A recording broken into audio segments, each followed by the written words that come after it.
रहे हैं। बार बार यहाँ इस मंच से यही सवाल पूछा जा रहा है कि किसको ऐसा बचाया जा रहा है कि पहले तो कार्रवाई में देर, उसके बाद उपद्रव वहां पर इस तरह से कि क्या सबूत नष्ट किए जा रहे थे। सवाल ये पूछा जा रहा है। संजय जी देखिए, मेरे को मत टूकिएगा बीच में, आप बीच में मत टूकिएगा। देखिए यहाँ पर जो डीजीपी साहब जितना बेरोक-टोक आप बोलना चाहते हैं उतना ही बेरोक-टोक कार्रवाई भी करिए, उतने ही बेरोक-टोक कार्रवाई भी करिए। प्लीज प्लीज, नहीं हम तो बोल रहे हैं, हमको बोलने दीजिए। देखिए यहाँ डीजीपी साहब अवधेश जी और जो ममता काले है, एक गांधारी बना है और दूसरे धृतराज बन चुके हैं। कि उत्तर प्रदेश में जो घटना घटते हैं, हथरास में जो घटना घटते, इसको दिखाई नहीं देता। हाथमपुर में जो नाबालिका को ईट भट्टा में जिसको रेप करके पेट पे झुलाया जाता है, इसको दिखाई नहीं देता है। इसको दिखाई नहीं। सोमवार को दिन में 6 साल की जो बच्ची है बुंदेलशहर में 6 साल की जो बच्ची है, जिसको बलात्कार करके बलात्कार कर दिया गया, उसको दिखाई नहीं देता है। आप ये बताइए, ये जो संजय राय था जो रात को दारू पी के कॉलेज के अंदर घुस के उसने इतनी बर्बरता करी, क्या वो ममता बनर्जी के लिए पार्थ चैटर्जी से बड़ा था? पार्थ चैटर्जी मंत्री से बड़ा था? जब पार्थ चैटर्जी के ऊपर आरोप लगे थे इतने बड़े बड़े स्कैम के और भ्रष्टाचार के, तो ममता बनर्जी ने ऐसे चुटकियों में पार्थ चैटर्जी को पार्टी से निकाल दिया, हर जगह से निकाल दिया। ये संजय राय को क्यों बचा रही है? महिला के साथ दरिंदगी करने वाले संजय राय को क्यों बचा रही है? कौन सी दुखती रग है सीएम ममता बनर्जी की? क्यों पुलिस लिपापोती कर रही है? क्यों वहां पर उस रूम को वेंडलाइज किया गया? बताइए ना, आप जवाब दीजिए ना। और आपके बीच में मैं इसलिए बोली क्योंकि आपने मेरी बात तब नहीं सुनी जब मैं महिलाओं के बारे में बात कर रही थी।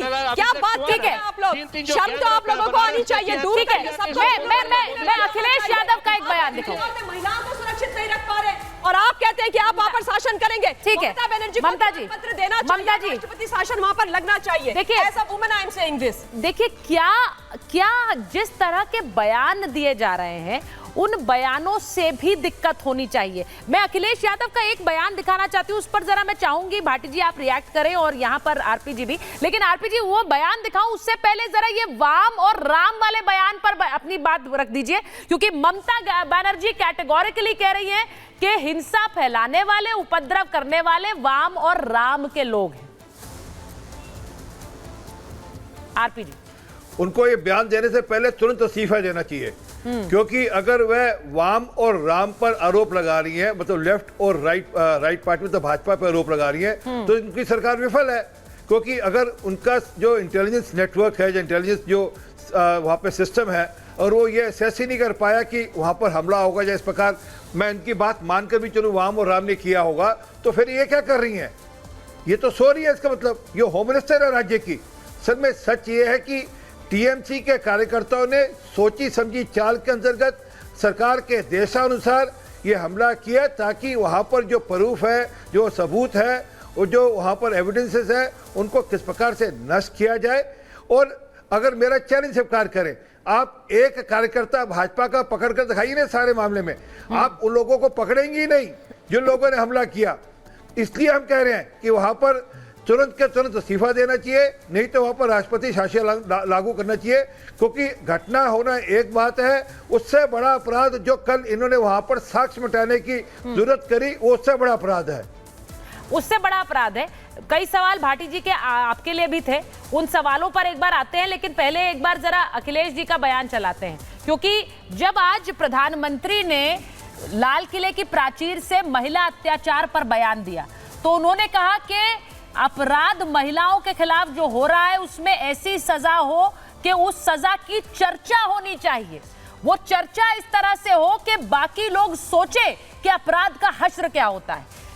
हमने पिछले कई दिनों हमने अयोध्या की भी बात की, हमने कन्नौज की बात की, हमने अभी कोलकाता की हम बात कर रहे हैं। जरा आज कन्नौज पर सवाल पूछा गया अखिलेश जी से, उन्होंने क्या कहा जरा सुनिए।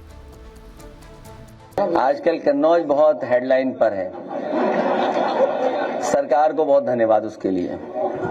सोचिए आप, डीएमएसपी सम्मान भी कर रहे हैं और बीजेपी वाले मिले हुए हैं कहीं न कहीं। ये हमारे पत्रकार साथी सब जानते होंगे जो गए वहां रिपोर्टिंग के लिए। अब मैं इसी पर आ रही हूँ भाटी जी, जो बात अभी ममता जी ने कही, वो कह रहे हैं कि कन्नौज पर सवाल पूछा गया और वो हंस रहे हैं। ये रिएक्शन ममता जी का था, मैं चाहती हूँ उसी पर आप रिएक्ट करते हैं। कन्नौज और अयोध्या की जो दोनों घटनाएं हैं, उनका बहुत जल्दी रिजल्ट आ जाएगा सामने। रिजल्ट इनमें राजनीति ज्यादा की जा रही है, उनकी जांच चल रही है, उनमें खुद पीड़ित पक्ष की तरफ से ही प्रश्न उठाए गए हैं। नहीं तो पीड़ित आप ये पक्ष कह रहे हैं कि हम- अपराध नहीं हुआ है। नहीं, अपराध तो हुआ है, तो अगर लेकिन अपराध जांच हुआ तो है- होने दीजिए। नहीं नहीं, अगर अपराध हुआ ये है देखिए। तो फिर जांच कैसी? आप जांच जांच अगर आप नहीं होगी अपराध नहीं की। नहीं नहीं, जांच होगी, लेकिन जांच जब आप कहते हैं रिजल्ट आ जाएगा। हाँ, जब तो तक रिजल्ट का मतलब क्या जब है? तक पुलिस जांच पूरी ना हो जाए तब तक हम कोई टिप्पणी करेंगे तो ऐसा लगेगा जैसे हम अपराधियों के पक्ष में बोल रहे हैं। तब तक इसमें भारतीय जनता पार्टी की सरकार समाजवादी पार्टी को बदनाम करने के लिए उल्टे सीधे बयान दे रही है। इसमें सच्चाई नहीं, तो यही- दोनों केस भाई में, भाटी जी, मुझे दोनों इस बात केस पर में आपत्ति है, सच्चाई भाटी कुछ जी। और निकल के भाटी आएगी। जी, आई एम सॉरी, मुझे इस बात पर आपत्ति है। आप कह रहे हैं कि रिजल्ट आएगा, आप ये भी कह रहे हैं अपराध हुआ है, लेकिन आप कह रहे हैं रिजल्ट आएगा। तो या तो मान लीजिए कि अपराधी नहीं हुआ, क्योंकि आप लोग तो नार्को और डीएनए भी मांग मैं रहे थे। फिर दोहरा रहा हूँ, हाँ, परिणाम आने दीजिए पुलिस जांच का। हम तो पुलिस जांच पे भी भरोसा कर रहे हैं। 30 सेकंड। हम तो ये भी नहीं कह रहे कि पुलिस गलत है। हाँ। पुलिस जांच के रिजल्ट आने दीजिए, इसमें स्टोरी कुछ और निकलेंगी। भारतीय जनता पार्टी बेनकाब कुछ और होगी। निकलेगी। भारतीय जनता पार्टी का हाँ। क्या जोर अपराध नियंत्रण में नहीं रहता। ठीक है। कुछ जातियों, कुछ धर्म के लोगों को मुख्यमंत्री ने विधानसभा में क्या नाम लिए, 16 लोग अरेस्ट हुए, जिसमें कई जातियों के लोग थे, लेकिन केवल एक यादव, एक मुसलमान का नाम मुख्यमंत्री ने लिया।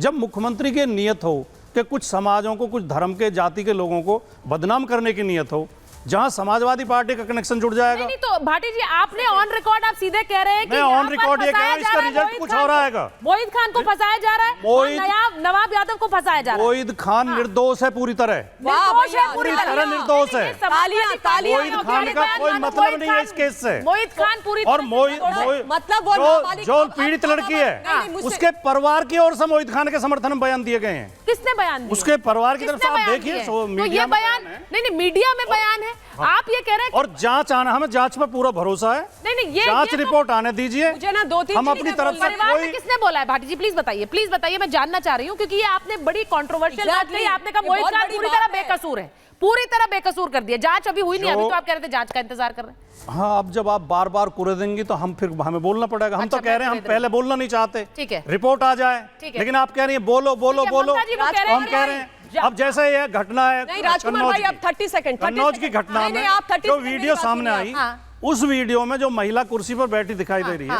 उसी महिला ने अगले दिन बयान कुछ और दिया है। हाँ। उसी महिला ने, हाँ। जो कुर्सी पे, जब पुलिस आई है, जो कुर्सी पे महिला बैठी दिखाई दे रही है, ठीक। उनके कंट्राडिक्टरी बयान है आपस में। हाँ। वो कुछ कह रही है, फिर लड़की के माता पिता कुछ और कह रहे हैं। महिला के आप बच्ची के जांच माता रिपोर्ट पिता आने बच्ची दो। वाली बात ही कर रहे हैं। हाँ? बच्ची के माता पिता अलग बात नहीं कर रहे मैं हैं, कह रहा हूं बच्ची के दोनों के माता पिता बयानों में- वही बात कर रहे हैं जो मैं बच्ची कह ने रहा हूं कही है। दोनों के बयानों में ममता जी, फर्क है। रिएक्ट करिए।